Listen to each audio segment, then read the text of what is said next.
What is going on, guys? It's Suk and I am back with a brand new video on Super Duper Tech. And in today's video I'll be doing a speed test comparison between the Samsung Galaxy S8 and the 2016 Google Pixel. Now if you guys are interested in seeing further videos like these, then be sure to hit that subscribe button to be notified when I upload them. But without any further ado, let's hit the titles.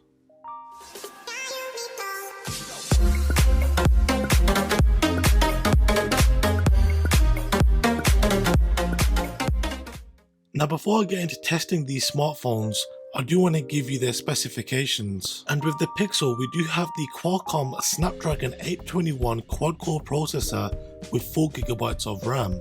And the model of the Samsung Galaxy S8 which I have is the international variant.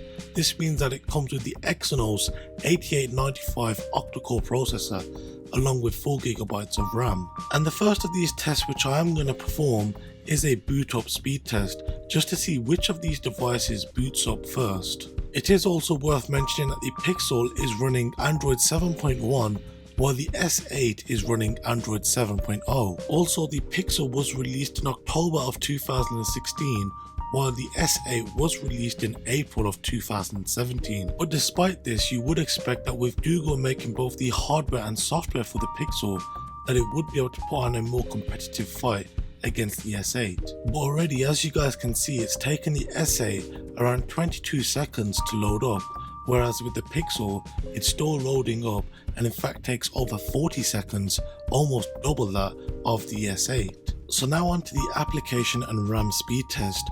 Of course, beforehand I did ensure that all applications were closed, and as you guys can see, when it comes to loading up the stock camera settings and clock applications, they were pretty much neck and neck.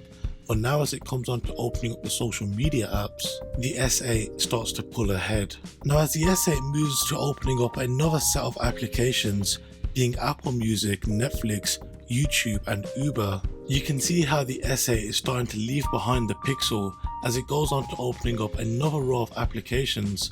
The Pixel is 2 applications behind. Now by the time that the S8 gets into opening and loading Lapset Pro, the Pixel will finally get onto the same row of applications, but this lead is now increased from 2 to 3 applications.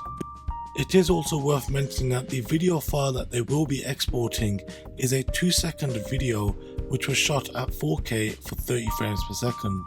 And as you guys can see, the S8 has approximately a 20-second advantage over the Pixel, and therefore is on to loading up its final 4 gaming applications: Subway Surfers, Pokemon Go, Injustice 2, along with Super Mario Run. Talking about the final row of applications, the Pixel is actually on to loading up its first game, Subway Surfers, but at this point, the S8 is now on to loading up Injustice 2.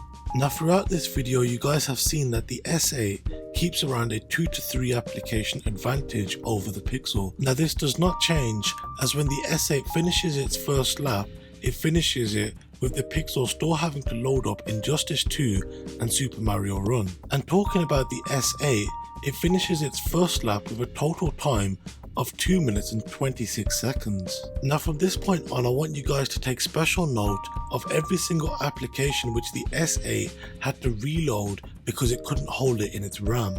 Because the S8 only has to open up 60% of the applications which the Pixel will still have to open on its second lap. So then guys, things are about to get really interesting as the Pixel finishes its first lap with a total time of 2 minutes and 57 seconds. Now if you guys have watched any of my previous speed test comparison videos in which I've used the S8, then you will have noted that I have mentioned how terrible Samsung's RAM management performs. Now of course, I have no idea whether this is solely down to the fact that Samsung have their UI skin on top of Android 7.0, but whatever Samsung have done, it's clearly affecting the performance of the RAM and its ability to hold applications in the background. Now if you remember, when the Pixel started its second lap, the S8 had already gone through around 40% of its second lap. But if you take a look right now, the S8 and the Pixel are pretty much neck and neck, but the S8 does of course come up on top with a total time of 4 minutes and 19 seconds, with the second lap taking only 1 minute and 52 seconds. Now yes, the Pixel did come in last place, but if you look at the times taken, it was only 3 seconds behind the S8, as the Pixel finished with a total time of 4 minutes and 22 seconds, with its final lap taking only 1 minute and 25 seconds. Now of course, hands down in this video, the S8 wins, as it won both the boot up speed test along with the RAM and application speed test. But the thing is, the Pixel came out in October of last year, while the S8 came out in April of this year. And when looking at the total time taken for both of these devices on the application and RAM speed test, you will notice that between them there was only around 3 seconds difference. And like I've said many times before, I really do feel that Samsung need to push some sort of update out to the S8 to ensure that it can manage its RAM a lot more efficiently. So then guys, that has been it for today's video. I do hope you did enjoy it. If you did enjoy it, then be sure to hit that like button, and if you are new around here, then be sure to subscribe. If you'd like to see what videos I'm currently working on, then be sure to add me and follow me on my social media. Once again, thank you guys very much for watching, and I'll see you guys next time. Have a good one.